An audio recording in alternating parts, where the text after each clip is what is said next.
Support.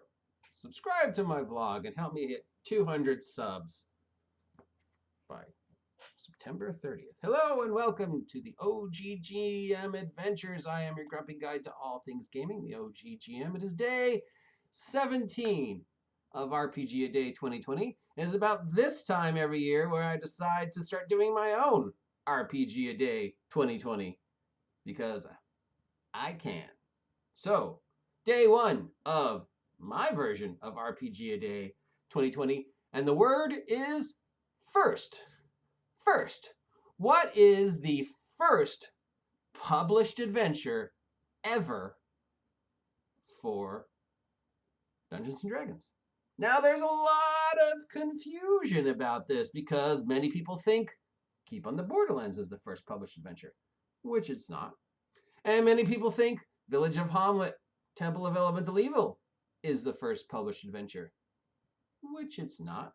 And there's many people who will tell you, oh no, Temple of the Frog is the first published adventure. And that one's sort of correct, but not really. The first published adventure from Wizards of the Coast, well, back in the days when it was called TSR, the first published adventure that Gary and Dave ever thought of putting out is Temple of the Frog. But Temple of the Frog was in another book. It was in the Greyhawk Blackmoor expansions to the very original Men, Myth, and Monsters and Treasures. The original 3 brown books.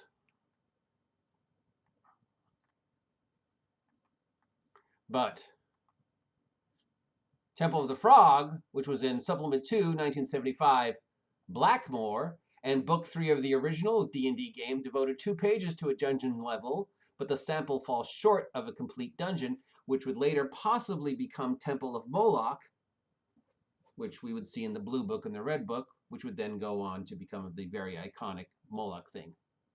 Now, in 1976, Paul Josse released a magazine called Dungeonaire, and in issue 1, there was an adventure called Farshalak's Tomb.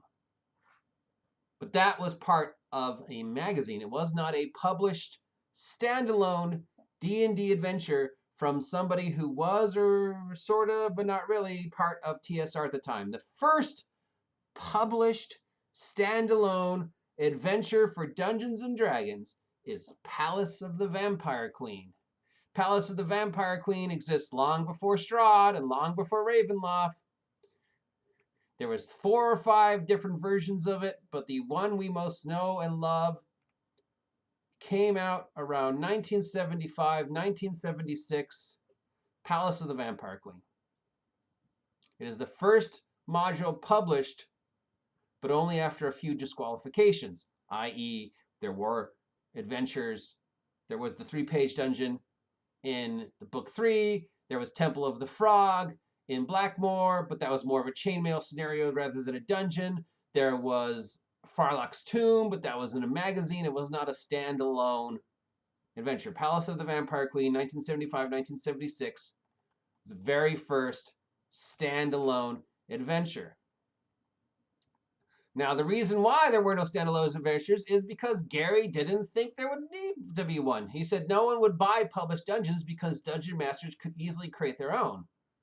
And the key to Palace of the Vampire does appear to be very trivial. So you can see Gary's point. I mean, each room is pretty much just a row of tables.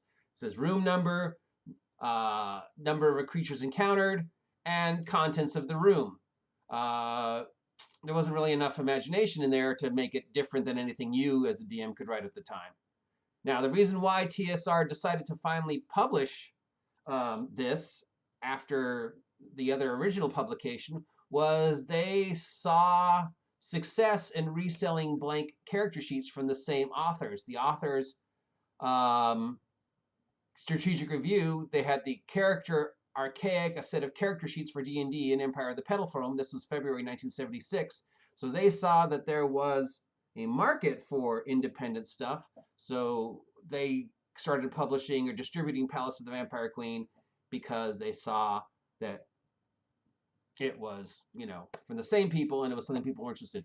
When it came, the original publication was nothing more than a collection of loose 8x11 pages tucked into a black folder with a copyright notice taped inside the cover. Now, I had the second edition, which was the published edition on the brown cardstock that most people are familiar with. I picked that up at the original Ralph's Comics and Games 40 some odd years ago here in Ventura. When TSR started redistributing it, they fixed the missing pages in some kits by adding Xerox streak duplicates from the office machine. So you could get the book and you would find these bad photocopies in it, depending upon which copy you picked up. Most of the adventure text is a one-page background. Tells of a beloved queen slain by a vampire and entombed in a dwarvish island, and then her rising from the dead. It is the first standalone adventure. It is also the first time that players got a chance of rescuing the princess. The vampire queen had abducted the king's only daughter, and part of the adventure was going to the Forbidding Mountain and rescuing the daughter. So this was a very first role-playing, besides just go in, kill things. In the early days of the game, pretty much it was murder hobo. You go in, you raid the dungeon for treasured experience points, and you go back to the surface. There wasn't any really plot back then. So this was the first time there was a plot. It was also the first time that we showed the dungeon designs didn't have to be plausible. It's a tomb with a queen turned vampire, but there's rooms with bandits. There was a room with a wizard selling magic items. There was a room with 23 vampires in one room. How does that explain? You didn't really worry about it that much. And in D&D in 1976, you didn't really worry about dead characters that much. There was a trap in there. When someone opens the chest, a block drops on them and kills them. No saving throw, no anything. Just if you're in this space, you open the box, bam, dead, nothing. That's that 1976 D&D.